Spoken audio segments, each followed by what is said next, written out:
Hello, I'm Papa Biceps. You're watching the Thorin YouTube channel. One thing I think people also forget is this was also at the end of this year was the timing famously of that story with like when Per was the owner and there was that drama of like, was he paying the money behind? And if you remember one of the stories, but it's not just a rumor, so I want to ask you about it. There was two stories and simultaneously, as far as I know, both were true. One was that Get Right really was going to join Cloud9. Like as far as I know, I think he even bought a plane ticket or something mad and something happened last second with him. I remember talking to him in that one. And then the other side was, if you remember, you were going to leave and make a team with like, it wasn't like you and Exist were going to be with like Rain and Makalele or something. It was like you were going to make it with like the FaZe guys or something, right? You were going to make like a team with them or something. So this, maybe I'm getting time. You're absolutely 100. Those rumors were absolutely 100% correct. Getra did in fact buy a ticket. He was gonna join Cloud9. Yeah, you're right about the rumor as well, or the one where me, Exist, Makalele, Rain, and I can't remember the last one. Maybe Jacob or something. I can't remember who the fifth. Yeah, would be, probably something like that. We're about to make a team because we, as a team, just got fed up. I don't know what happened. Everyone was just like, we're gonna go our separate ways. You know what? Everybody just go our separate ways. That's why in Klushna Poker, for example, we had no business. That was with Alu, right? I think Klushna Poker against TSL was with Alu. We had no business being there because this team had, at that point, I think, already was going to break up, right? Yeah, we were going to break up. Everybody was just doing whatever, not really practicing or anything, just going about. And yeah, so Getter was about to leave. I don't see the detailed part of these stories. I can't really remember what happened with Getra because he did buy a ticket. It was about... I believe it was on like the Cloud9 and I forget what it was, but something happened on their end that I think meant they couldn't come or something. Yeah, because I think they like cancelled the deal. Yeah. Yeah. Getra was 100%. Yeah. He wanted to blow them, yeah. I think he even was at the airport. And then he got a text like saying it's not going to happen or something like that. And then we kind of just sat back down again and everybody was like, does this really sound better? Is it really, aren't we good enough? Like everybody's like, yeah, we are good enough. And then we kind of just pull it through again and just kept at it and stuck together as a core. And then because the thing I wonder about is like, obviously, listen, you still had the successes in the later years. Like, winning Malmo was a massive thing. It's obviously in Sweden itself, like a super cool comeback win. It's obviously the IM Auckland wins were big. But, like, the problem is that these later years is where, like, the results just keep gradually going down. Like, you're still getting the odd one. But so the reason I brought that story up is because I just wonder, like, that seems like one of the moments where if we went back in time, like, maybe you could have had a couple more years at the top. Maybe this team could have been number one with the Rain and Jacob and Exist or whatever. Like, it's an interesting lineup for sure. Yeah, it could have been interesting, but I think we still, I think we're being blinded by the fact that I think like it all leads back to the f0rest incident where we were like ranked like number 1, number 2 in the world with f0rest, and then they just removed him and we didn't have a say in it, and it kind of just so. I think we just get blinded by the fact we're still thinking like we are a good team, man. We just couldn't like we didn't pick the teammate. We didn't do this. We didn't cause this, and we just kind of like stuck through. But I think you're 100% right. I think at some point we should probably have gone our own ways and just split up and just do our own thing. I think everyone could have found success in different. Oh, sorry about that. If it lagged, I don't know. That's all right. Don't worry. We could have found success. I think everyone could have found success in different teams, like Get Right in Cloud9, Exist and me. If we did a project, Adam Freiberg would have found something 100% of in interest for him. But we ended up running it through, and I think ever since that day, I think NFP's last big win was Oakland 2017. Up till this day, still, I think that is the biggest international win. NFP's kind of been around the same place ever since. Never really been a title contender. I think the farthest we reached were a few Blast finals. We really couldn't find the groove. Yes, true. That was like the furthest we could have gone. But Blast also had a pretty scuffed or an easy tournament bracket in that sense. Sure. Where you win a few best of ones and you end up in a final. We managed to do that a few times, but then we were mostly a quarterfinal team. Lucky sometimes we maybe hit semifinals, but that was about it. And it feels like that's the story of today's NFP still. Yeah, you're managing the group stages. Yes, you're doing fine in the group stages, but you're not pushing for a trophy here. You're not gonna lift a trophy. You're not gonna be like a team that people see as a contender for a tournament win. I think there's still NFP still has that identity issue. They're still missing the pieces to the puzzle still trying to figure out which direction I want to go. And it feels like ever since the f0rest move, it's still happening till this day. The curse of f0rest, there you go. Even though the core is not even there, they still have troubles with players not like players in and out, new players, yes. Yeah, they never have the lineup set, you're right. Yeah, that has been a real trend. Never had the lineup set up. Same with when I was still playing, when Get Right left. We still so many iteration of players has now been playing in NIP that it's lost its identity entirely. And I think that is the downfall of NIP, why we kept on going down, because we were still searching for that missing piece and we just couldn't find it, or we just blinded by the fact that we were the best team in the world at some point and just couldn't let go of that thought and just believe that us four could make this happen eventually, but it never did. We got a few big wins as a team. I think we could celebrate the DreamHack Master Malmö against Navi, a solid one. The Oakland was nice to lift a trophy. Did feel like a good best of final against FaZe. So a few ones at least as a team. The latest one was with Exist and Get Right. So yeah, I mean, but I think that fact that we were being blinded, or if that makes sense when I say I think that was kind of happening within the team, that we never were satisfied or too scared to make the right call of actually splitting up. Sure.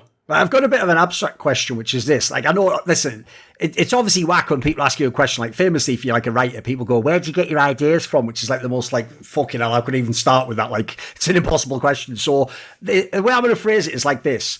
When you're playing the game, like at your peak, so it might be 1.6, might be CSGO, you could pick which game it would be. When you play, can you describe to people what is f0rest's mindset in the game? Like, for example, are you someone where are you trying to think of nothing? Are you just flowing? Are you like a surfer? Are you a guy where are you supposed to like focus and think of one thing? Are you supposed to keep a lot of things, the plans in your mind? What are you thinking when you're playing? How would you explain your mindset, do you think? When I'm playing, I feel like it's like almost like emptiness. It sounds weird. it's like empty in my head. It's like once the game goes live, it's just, I feel like it's just quiet.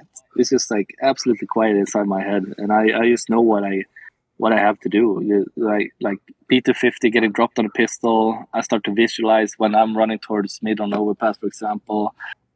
Then I just think to myself, like, it's always super calm in my head. It sounds like that's a big deal for you to visualize before you do it, like what you're going to do in the round or what you're going to see.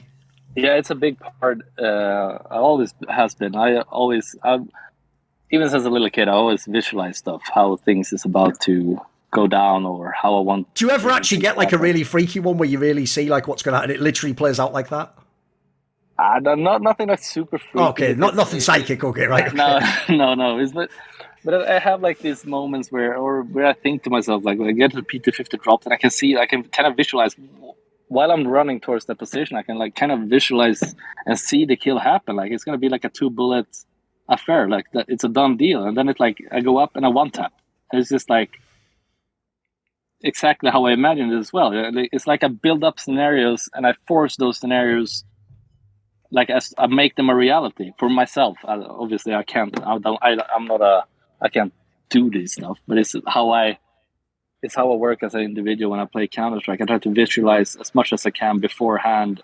Even like before a game starts, I try to visualize tough scenario, like a tough situation, like a 2-on-2, a 15-14 type scenario. Try and just get into that mood. And once the games happen, I am like quiet inside my head. It's all very calm, very relaxed, and I try to just visualize a little bit before once the round start, and then it's just all about feeling gut feeling type plays and a lot of intuition when I play. And sometimes I might look like an absolute bot, or like what the hell has he done that for, or why like what is he thinking? But in my mind, it made like perfect sense to do that play at that time. It made like 100% sense, and this opponent didn't stand in that position that I thought he would, and it made me look like shit. But if he would have standed as I visualized, it would have, like, you know. But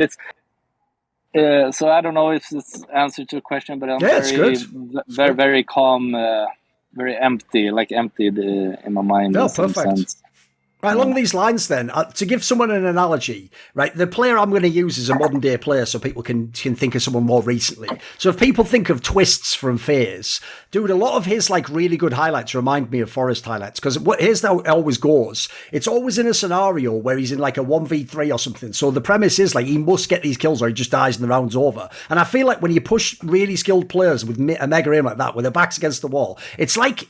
What's weird is it's almost like he is taking his time though. Like he makes sure he gets the headshot, then he gets the next headshot. But you can tell when he's doing it, like his brain sort of knows, like, right, I've got to get this one, and I've got to get that to even face the third guy. He's already like thinking almost like of the third guy. Exactly. In that scenario, a lot of players like they can't relate to that, mate. Like we're all panicking or we're all spraying or like I feel like you guys when you're at your pit, it looks like you have as much time as you need. You can just get the headshots when you need them. Yeah, that is actually something that people do comment a lot on, is that I do take it feels like I'm playing, like I do take my time and make sure I hit the shots, and it feels like I'm in control in every scenario. But I think that is also a scenario, I think Twist can agree on this as well, is that those scenarios is almost the ones you want to be. You want to be like put against the wall. That's where you're most comfortable, because now you can control the pace of the game. Now everyone is going to dance around your moves. Like you're the one in control here. And I think that is one of the most glorious things in Counter-Strike, for me at least, those scenarios when it happens. And I think a lot of my highlights as well kind of projects me when I'm in the clutch against Astralis, for example, sure. 1-on-5 on Nuke. Like I'm the one in control. Like my playstyle kind of suggests that I am in control in this scenario. You guys have nothing to say about it. This is like my domain, and it doesn't always work out. Yeah, of course. It's not like it's always going to work out, but once it does happen quite frequently, and I think you're 100% right. Like we do comment down a little bit. We're thinking many frags ahead. I think frags is the important part. I don't think you're thinking frags. You're not thinking about specific like moves or anything. I visualize the taps. I visualize the headshots. I visualize the excitement from when I win. I had this super weird feeling. It's a very never been ask those questions, but I'm trying to put it into words. But you're doing a good job. Right, here's the thing. Obviously, we're coming to the end of the interview. We're closing down. But another topic I had is a very brief one to ask you is, another thing about f0rest that people will know if they're a fan is like, I would describe it like this. I think you're probably like the best rifle player ever in Counter-Strike history. But you are on the side, you have your mistress, which is the AWP. Like you have always been every now and then going, part of you secretly wants to be an AWPer, right? By the way, I know secretly Get Right was the same. Like the joke is like, because you're the best at one thing, you want to do the other thing. It's just a weird human nature thing, isn't it? Yeah, but I think actually I was a main AWPer when I began my Counter-Strike. Oh, really? At the beginning? Yeah, okay. Yeah. So I think like in my first ever teams I played in, I was a main AWPer, and I think it kind of just. I always wanted to shine with the big green as well, because I think that was the weapon that made people stand out, because you had the Wally, you had the DSM, you had K-Sharp. Those memorable individuals or the sick clutches happen with the big green gun or the AWP, and I think the AWP is a satisfaction when it's being used correctly. But I think you're 100% correct. When you use your rifle for so long, you kind of want another challenge at some point as well, especially if you get right, or if you're me in this example as well. You've been one of the best riflers ever. What is a challenge I can take upon me? But I think I've been a solid second AWPer anyways. No, you're pretty good. Yeah, you're pretty good. Like a second. And I noticed you tended to use it when it like made sense in the team. Like if you didn't have a strong AWPer or on a CT position like Dust or something, you would like use it when it made sense. You weren't just using it frivolously. No. But I did have a small stint where I was used to main up in NIP, and I think that wasn't a very good period of NIP. I don't remember the lineup, but that was with Dennis Lecro. So towards the end, maybe like 2018 or something. Yeah. I was playing main up, and it just didn't work out because it takes a while to become a good AWPer. Nowadays, the good AWPers nowadays is you kind of have to play AWP now. You have to be like, you decide from when you start playing Counter, because AWPers nowadays are totally different. It's a different play style. You think it's easy to just pick up the AWP and just go ham, but it's also a lot of pressure having the AWP. You have like being dropped the AWP every single time, people saving the AWP for you. And they put the pressure on you to perform. That's why it's so incredible to see players like Simple. You have the Saibus, you have the Device. actually step up to the plate and do perform at that level. There's a few individuals who can up at that level, and I think Simple really does stand out in this scenario as well, because he's one of the few who never really lets his team down, and one of his greatest traits as an individual. By the way, even though you've been very complimentary and you always are about the great players now, like Simple and all these top guys, part of you must wish like we could just hop in the time machine and bring like Prime f0rest, and let's see what this Simple would be like against Prime f0rest, right? I think it would be fun to see 100%. But I'm still like in my mind today. If I would given a proper team today, put me in like in FaZe, I'm certain I would perform at a level that would shock people. I think people still underestimate. Is that something you want to do, by the way? Would you like to play if someone's watching now, would you want to play in a tier 1 team again and go to the lands? 100%. I think I'm not done, but at the same time, like I can understand if people have their doubts, because I am 34, I have 2 kids, I have like a totally different scenario, but I'm still ready to push. Yeah, but you're also f0rest though. That's my counter. I would go on f0rest though. There's never been another f0rest. There's only one f0rest, so if you want f0rest, it doesn't matter. You have to get the 34 one, so sign him up. Exactly. I still think that the limits, like I don't think people have explored what is possible within Counter-Strike. It's just the beginning. I think if you have Zlatan and Ronaldo running around at 37, 36, there is no stopping me either. But I understand if people are doubtful. If I just get proven the chance, I think important part of Counter-Strike is also having a good teammates around you, like a solid structure. If you have valid teammates around you, you will perform at your absolutely best. And I think FaZe has succeeded in finding a group of people that all excel now within the group. You have a Brookie who's like can go like so the AWPer FaZe is Brookie, and he's playing against Navi, whose AWPer is Simple, but in this case FaZe still like they win most of the time. Yeah, exactly. It's ridiculous, isn't it? It's stupid, right? Brookie is good by all means, but Simple is but I mean, it's just like it's funny how chemistry and solid roles can do to a team to perform at that level. So I think definitely the space can be explored a bit more, and I'm ready to fight if given the opportunity. Hopefully I am given the opportunity, so I can give it one last try, because I'm not satisfied how it ended with Dignitas or the whole NIP later year of NIP either, or Dignitas. Well, one thing I would certainly say, because I've talked to a lot of you guys who were from Dignitas and the old NIP guys, I know one thing that really sucks is like when you were in Dignitas, there was no fucking lands. It was just all online. It felt like online forever. It was like a nightmare purgatory or something. So I'm sure if you end your career, you want to go to one big last LAN and have a big run and be on stage in Cologne or something, right?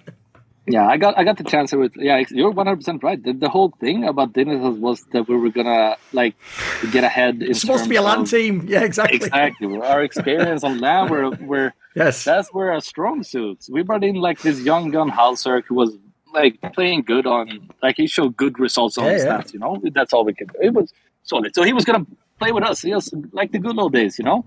We brought in like the Michaelele, the Alu, the major finals all around. We won tournaments with all different kinds of offers. We could do it. We thought, why the hell not? Let's do it. We can do this. One last ride, right? No. COVID hits, man, and we're stuck in this like online era of app. It was disgusting, man. It's not where you want to be when you have this career. You don't want to be stuck in online. No, I mean, one of the worst things about it was like Groundhog's Day. You wake up every day, it's just, and you play another online match that means nothing, but it's your whole career. Like, what is this, you know? All mashed up a little bit. I got the chance in FNATIC, was quite sad that it was such a short notice, because I was like this was when Dignitas had just announced that they're not doing this anymore.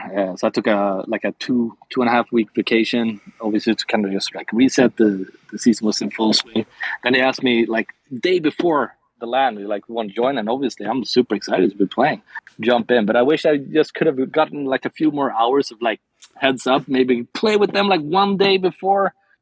But that was delicious. At least if that would have been my last LAN, at least I did a final stint with FNATIC at that as well. Played a LAN in Sweden. It was fun. But if anyone out there want to give this boy a chance, I can prove everybody wrong. So don't hesitate to reach out. There you go. I've got some quick fire ones for you. So you just tell me the first name that comes to mind. Who is the smartest player that f0rest has played with? Get right. Get right. Do you want to give a reason? No, I think the reason is because when he explains things, it makes absolutely no fucking sense whatsoever. Sure. But then he does and then it actually does it, and it works. It feels like he ends up in positions or in scenarios that I never thought was possible. If he outplays opponent, he doesn't out aim them. He literally outplays them. There's a few people who does that in terms of Counter-Strike nowadays. You had a few, but yeah, get right. Okay, right. Here's a tough one. Who is the most skilled player you ever played with? Worst? You've got a lot of good teammates. Most skilled. Most skilled. That is a tough one. I think there's like two that kind of comes to mind. Like mechanically, I would say like Archie had mechanically. It depends on.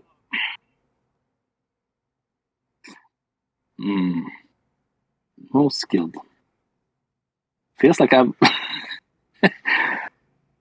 Rapid questions, but I'm thinking. But I think I'm gonna go with f0rest. Actually, I was about to say Archer, but I think I'm going with f0rest because, in terms of skill, he has all the potential in the world to become like the best Swedish player, hands down. He has the aim. He has the package for. He's just inconsistent. He doesn't find the groove. He doesn't find.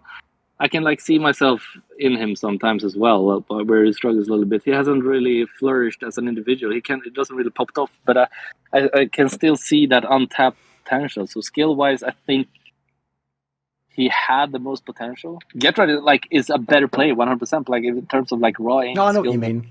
Yeah, I think f0rest has the most potential or skilled individual I played with. Who would you say was the best teammate? So we're talking qualities outside of just obviously shooting people with the guns, etc. Yeah, that would be Robin for me. Robin was more. No, f0rest is also a good one, but Robin. Oh, Robin! I thought you said Robin. Yeah, sorry. Okay, no, Robin. No, okay, no. Yeah. Robin. Yeah, Robin for me is. It was like a mentor. As I said, he had a way with people. As you said, he's a cool guy, right? He knows how to take care of you and makes you feel welcome in every single scenario.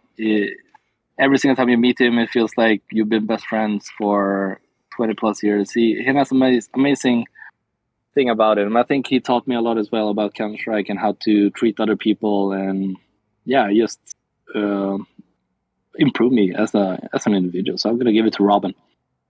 Right, and who is the player who you wish you had played with but you never did?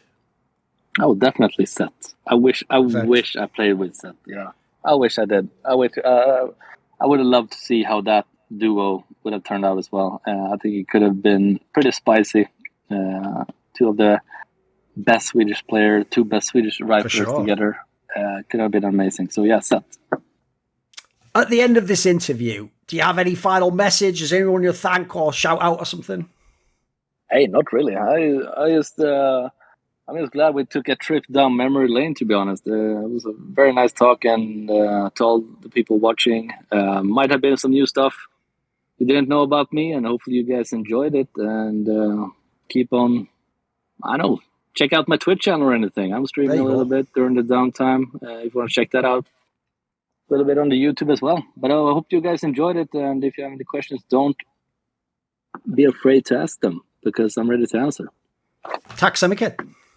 This video was kindly supported by Kill Your Inner Loser, Ahmed Haju, Matt Pugnaccio Racula, Paul Villa, Travis Goff, Adam Oaks, Animosity, Bot Pounder 420, Hades, Jensen Gore, Kovacevic, Pacey, Tobias Bernasconi, Tosh, Toucan, and as always, special thanks goes out to Jerky's Minion. Do you want to suggest a topic or a guest for my shows? Would you like to ask a question in my Patreon AMA? Maybe you want teasers, find out who the next Reflections guests are or upcoming talk show guests. Do you want to take part in one of those long donated discussions with me? Well, if any of the above or more sound interesting to you, put your money where your mouth is. Join the Illuminati today via the Patreon link in the description box below.